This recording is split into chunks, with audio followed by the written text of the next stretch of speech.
Mes chers élèves, bonjour. J'espère que vous allez bien. Je vous souhaite une bonne journée. Aujourd'hui, on va travailler sur un exercice moderne concernant le chapitre 1 de gravitation universelle. Donc, la première question, c'est de donner l'expression de FTS en fonction de grand G, petit m, mt, rt et h. FTS, c'est la force de gravitation universelle exercée par la Terre sur le sol. Donc, on va appliquer, d'après la loi de gravitation universelle,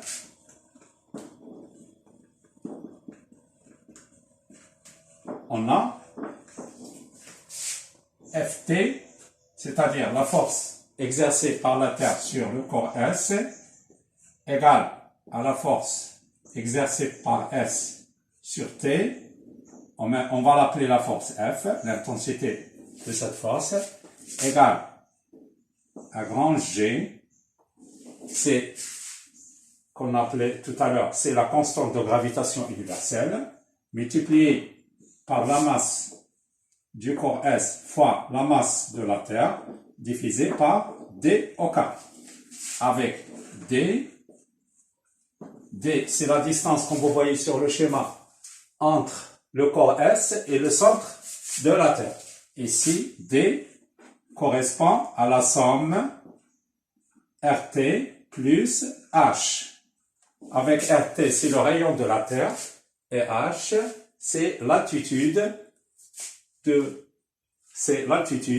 c'est-à-dire la distance entre la surface de la Terre et le corps S. Donc, on remplace dans l'expression précédente D par son expression et on va tomber sur la valeur suivante. G fois M fois grand MT.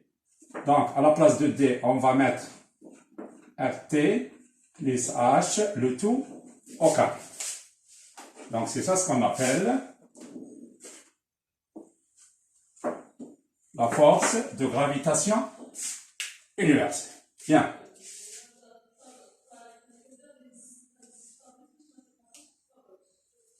Très bien. Alors, maintenant, on passe à la question numéro 2. La question numéro 2,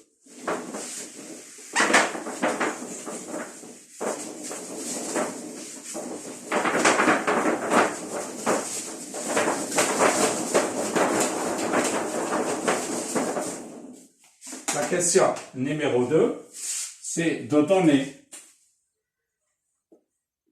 l'expression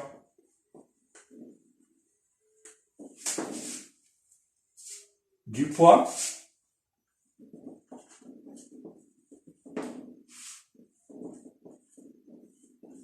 du corps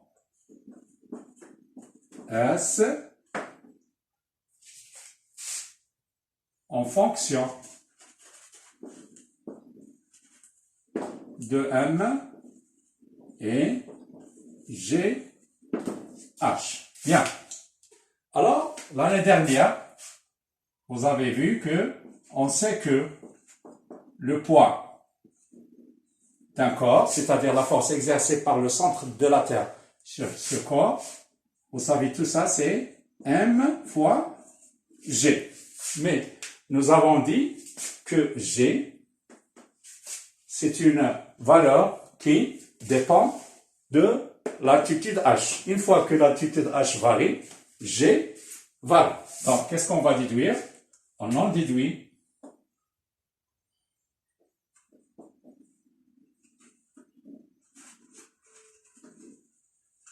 que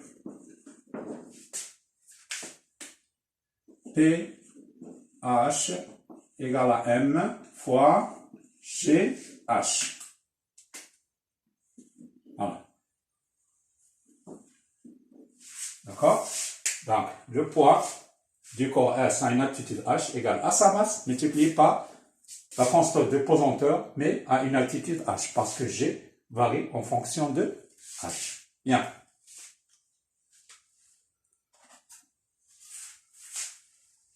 Maintenant, on passe à la question numéro 3.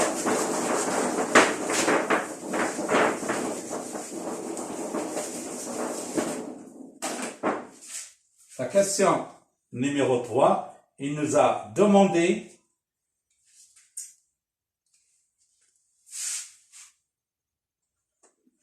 c'est de donner l'expression de GH en fonction de grand G, la masse de la Terre, le rayon de la Terre et bien sûr l'altitude H. Très bien. Alors, le poids du corps S à une altitude H, c'est quoi? Donc, son poids, il est noté PH. En même temps, il correspond à la force exercée par la Terre sur le corps S. Donc, qu'est-ce qu'on va dire? On va dire que le poids du corps S à une altitude H, c'est en même temps la force exercée par la Terre sur le corps S. Donc, qu'est-ce qu'on va écrire? Soit PH, le poids du corps S, égale la force exercée par la Terre sur le solide. Et on a déjà donné ces deux expressions dans la question 1 et la question 2. Je remplace PH par la masse fois GH, et la force de gravitation universelle, c'est déjà trouvé, c'est grand G fois la masse du corps fois la masse de la Terre, divisé par D au carré, c'est-à-dire RT plus H, le tout au carré. Donc, de part et d'autre de cette égalité, on va simplifier par MM, et on tombe sur la valeur suivante, c'est-à-dire GH égale à grand G fois MT divisé par RT plus H, le tout au carré. Bien, vous constatez bien que les quatre expressions de GH se trouvent dans cette relation-là. Bien, donc on va essayer d'appeler cette relation la relation numéro 1. Donc, je pense que c'est clair. Très bien.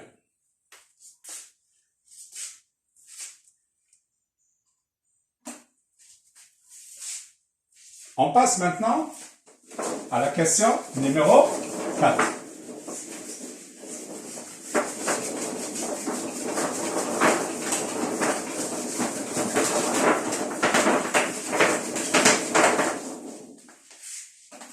Alors, dans la question numéro 4, il nous a demandé de donner l'expression de G0 au sol.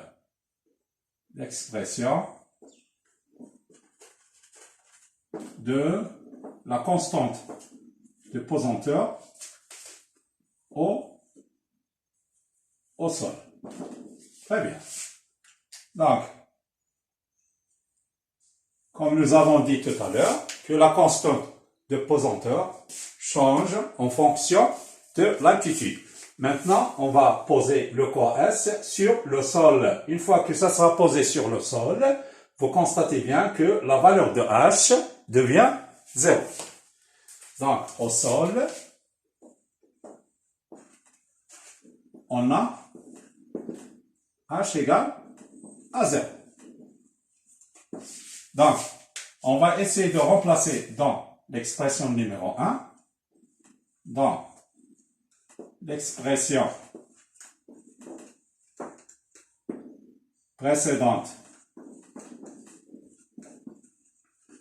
notée 1, devient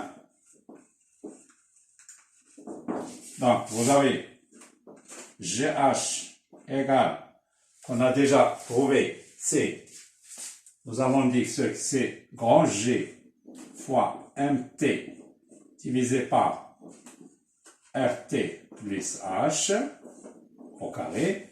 Donc, je vais essayer de remplacer H par 0.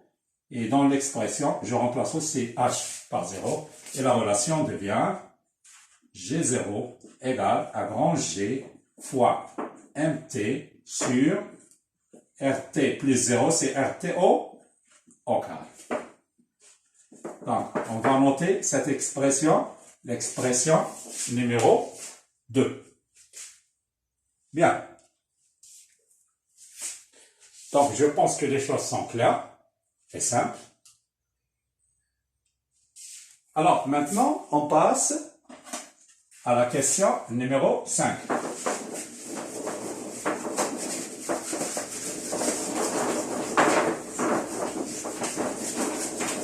Donc,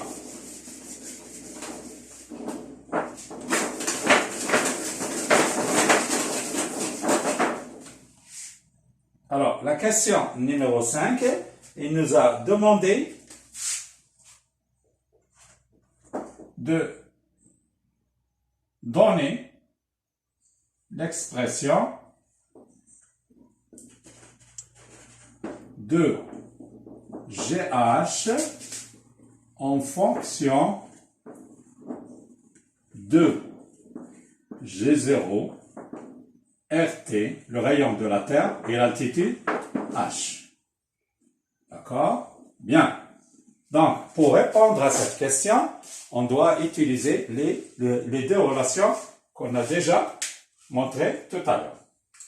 Donc, qu'est-ce qu'on a? On a soit la première relation, GH égale à grand G fois MT divisé par RT plus H de tout au carré, et notre relation 1, et G0 égale à grand G fois MT sur RT au carré, noté relation 2.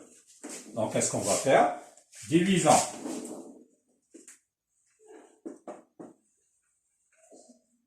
la relation 1 sur 2, et on va déduire que GH sur G0, donc la relation 1 c'est GH et la relation 2 G0, on va remplacer GH par son expression, c'est grand G MT divisé par RT plus H tout au carré, et GMT divisé par RT au carré. Bien. Donc, comme vous voyez, on peut simplifier par un GMT et GMT. On tombe sur la valeur suivante, c'est-à-dire que GH sur G0 égale 1 sur RT plus H au carré, multiplié par l'inverse, c'est-à-dire RT au carré sur 1. Donc, et ça devient, on tombe sur la relation suivante, GH sur G0 égale RT au carré divisé par RT plus H de tout au carré. On va essayer de faire monter le G0 en haut, et la relation, ça devient, et finalement,